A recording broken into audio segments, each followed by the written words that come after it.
Révolution haïtienne en, en 21e siècle, est-ce que c'est quelque chose qui est possible? Donc, si moi, j'essaie de poser cette question, est-ce que c'est possible, vraiment? Donc, ça demande à réfléchir à plusieurs dimensions, comme par exemple politique, sociale, économique, historique et même culturelle. Donc, parce que j'aimerais vraiment essayer de répondre. Donc, sérieusement, il faut d'abord préciser ce qu'on entend par une révolution. Donc, est-ce qu'il s'agit d'un soulèvement armé? Est-ce que c'est un changement radical du système politique ou du système économique ou du système social?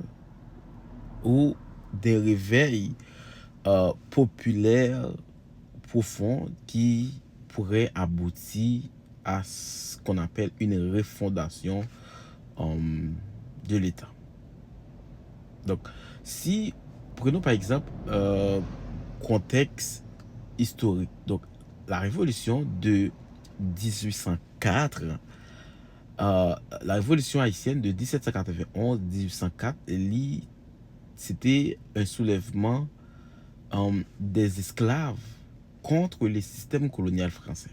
Donc, on connaît tous l'histoire, comment cela a été rendu possible, ok? Comment l'armée haïtienne à l'époque a battu l'armée Napoléon Bonaparte. Donc, c'est ça, c'est à cause de cette bataille qu'on a gagné cette indépendance, malgré que la France, pour reconnaître cette indépendance, il nous a fait payer qui actuellement des milliards, ça vaut actuellement des milliards de francs. Ok? Donc, l'acte fondateur de la première République noire libre, c'est un événement mondial sans précédent dans l'histoire moderne. Donc, ça a été produit dans un contexte de colonisation, d'esclavage, rempli de répression extrême, et il y avait un vide de pouvoir causé par cette révolution française. Donc, si aujourd'hui, est-ce qu'on peut dire, est-ce que c'est possible de la foi ou non? Ok. Sur le plan social et politique, on sait que depuis la mort de l'ancien président Jovenel Moïse, Haïti vit une crise institutionnelle chronique, pas de président élu. Donc, les institutions de ce pays sont tous paralysées. Donc, absence de sécurité, absence de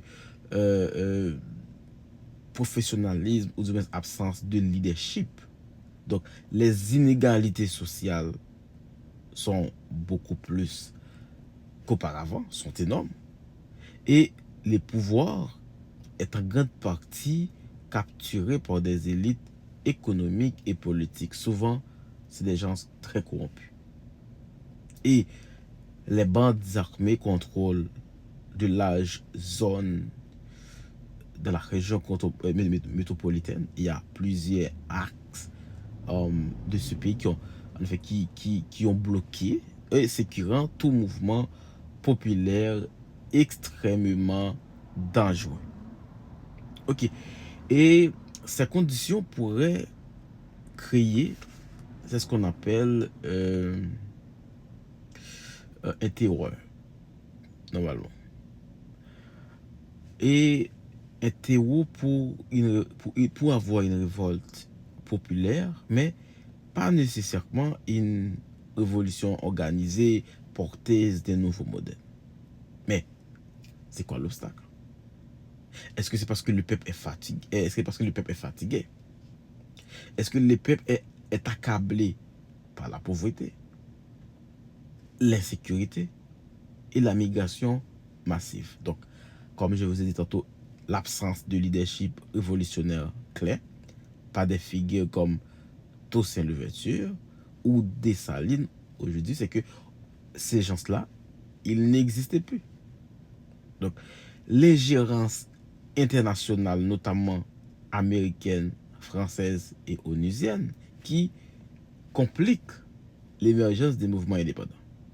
Donc, fragmentation des mouvements sociaux et manque de coordination nationale. Donc, est-ce que ça devrait prendre une forme? Peut-être, oui, peut-être non. Donc, une révolution au XXIe siècle ne ressemblerait pas à celle de 1804. Tout le monde le sait. Peut-être, elle pourra, peut-être, en numérique ou intellectuel, émancipation par l'éducation, la culture, les idées, et citoyenne décentralisée, mouvement de jeunes intellectuels, des paysans refusant l'ancien système, populaire mais pacifique visant à refonder la nation par une nouvelle constitution, une démocratie participative et une justice sociale réelle. Donc, oui, il est possible d'avoir une révolution haïtienne possible au XXIe siècle, mais ça devrait probablement prendre une autre forme. Et donc ça, c'est qu'elle ne sera pas seulement une sorte d'insurrection armée.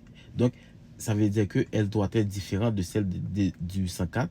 Elle ne sera pas une insurrection armée, mais peut-être aussi une révolution des consciences, des structures politiques et de la justice sociale. Donc, ça pourrait vraiment donner un autre aspect, moi je dirais un bon aspect, etc. Parce que il y a vraiment de sens si par exemple on fait une révolution des consciences. Ça va nous aider à structurer un peu plus politiquement le pays, et la question de justice sociale, ça pourrait nous aider. Donc ça dépend de la capacité du peuple à s'unir, et ça va nous aider avec la question de l'émergence des leaderships crédibles, la réduction de l'ingérence étrangère. Et si on a la possibilité d'avoir la volonté collective de rompre avec les pratiques du passé, donc ça aussi, ça va nous aider à aller directement